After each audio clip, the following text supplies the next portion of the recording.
అందరికీ నమస్కారం. సమాజమే దేవాలయం, ప్రజలే దేవుళ్ళని అన్న నందమూరి తారక రామారావు గారంటే ఆ నినాదాన్ని సమాజమే దేవాలయం, ప్రేక్షకులే సినిమా వాళ్ళకి దేవుళ్ళు.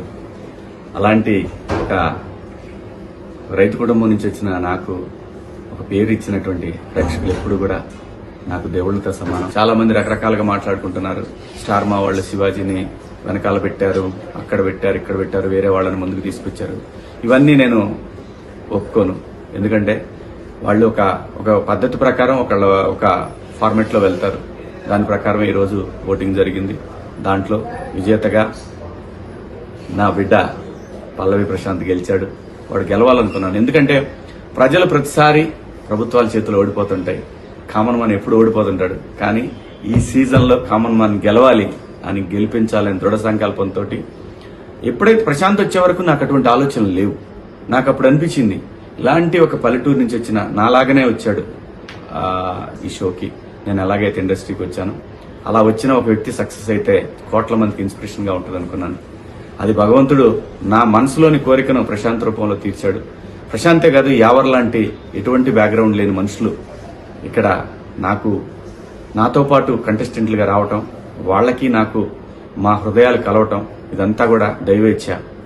అంతేగాని ఒక గ్రూప్ లాగా ఆడాలనే ఆలోచన గాని, లేదంటే మన ఆటలో ఇంకొకళ్ళ ఇన్వాల్వ్మెంట్ ఉండాలనేది పరమ బూతు. అది మూల సూత్రానికి, బిగ్ బాస్ షో మూల సూత్రానికి అది విరుద్ధం.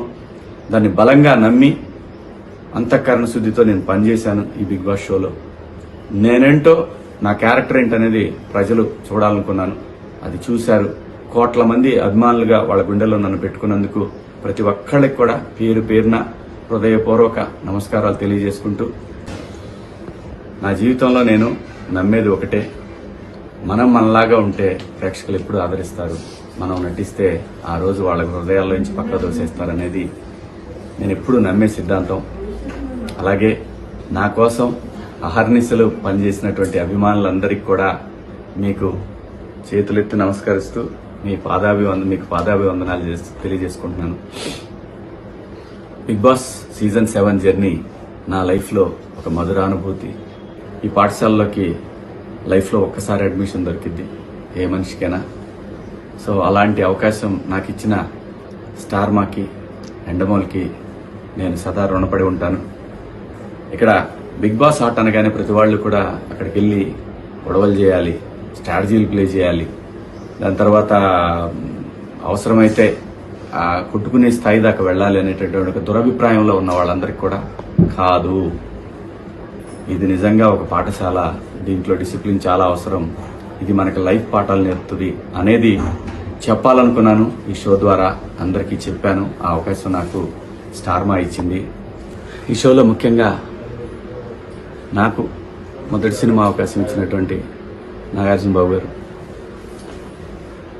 ఎంత అద్భుతంగా ఆయన నుంచి కూడా హౌస్లో జరిగేటటువంటి మనం చేస్తున్నటువంటి మిస్టేక్స్ని చాలా అందంగా అందరికీ నచ్చే విధంగా చెప్పడం అనేది ఈ షోలో హైలైట్గా అనిపించింది నాకు.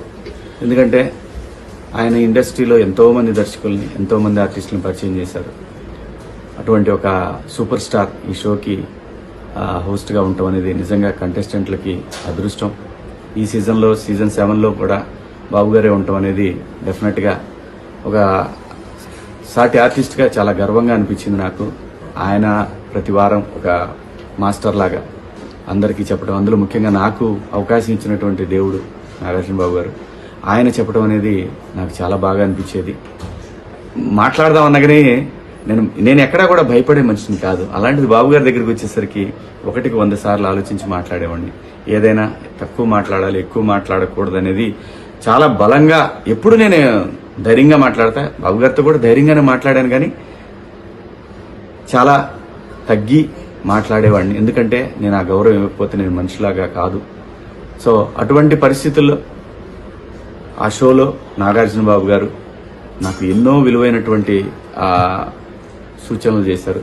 వారికి కూడా ఈ షో సక్సెస్లో వారిది ప్రధాన పాత్ర. ఆ షోలో నేనంటాం నా అదృష్టంగా భావిస్తూ, బాబు గారు మీకు సదా రుణపడి ఉంటాను. నాకు సపోర్ట్ చేసినటువంటి నా అభిమానులందరికీ కూడా, మీ అందరికీ కూడా పాదాభివందనాలు. త్వరలోనే మిమ్మల్ని కలుస్తాను. ఇప్పుడే ఇంటికి వచ్చాను, కలుస్తాను. Thank you so much.